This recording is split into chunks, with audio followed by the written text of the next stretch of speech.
코스피 시장에서 반도체 대장주에 대한 거래량 비중이 커지는 등 쏠림 현상이 강해진 것으로 나타났습니다. 이러한 쏠림 현상이 증시에는 변동성을 키우는 요인으로 분석되고 있는데요. 취재 기자 연결해 알아보겠습니다. 윤태인 기자, 코스피 시장에서 특정 종목의 거래가 쏠리는 현상이 보이고 있죠?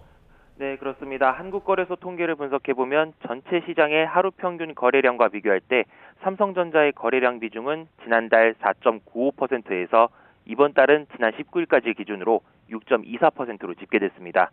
SK하이닉스는 0.89%에서 1.04%로 확대됐습니다.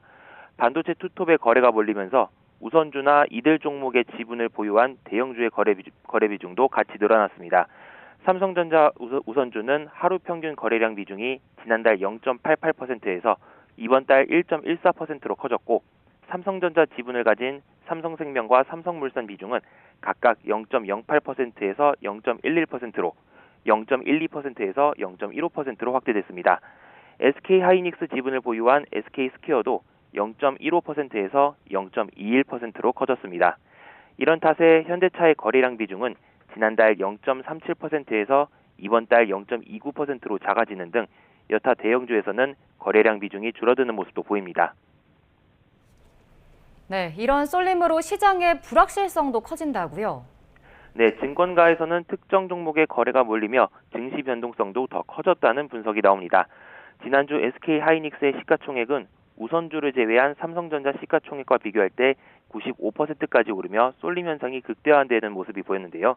그에 앞서 지난달 말 해당 비율이 93%를 정점으로 하락하는 과정이 있었는데, 이 기간 코스피에서 단기 조정이 나타났다는 점을 염두에 둘 필요가 있다는 평가가 나옵니다.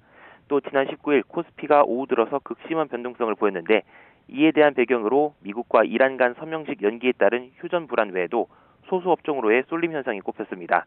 단기적인 쏠림 현상에 대한 부담과 한 주에만 코스피가 10% 넘게 폭등한 데에 따른 차익 실현 압력이 높아진 것이라는 분석이 나옵니다. 이런 가운데 미국 시중금리가 높은 수준을 유지하고 있는 등 현재 글로벌 환경도 높은 변동성과 쏠림 현상 심화에 영향을 주고 있다는 평가가 나옵니다. 이에 따라 연준의 기준금리 인상을 반영한 고금리 상황을 가정한 투자 전략 등이 필요하다는 분석이 나옵니다. 지금까지 경제부에서 YTN 윤태인입니다.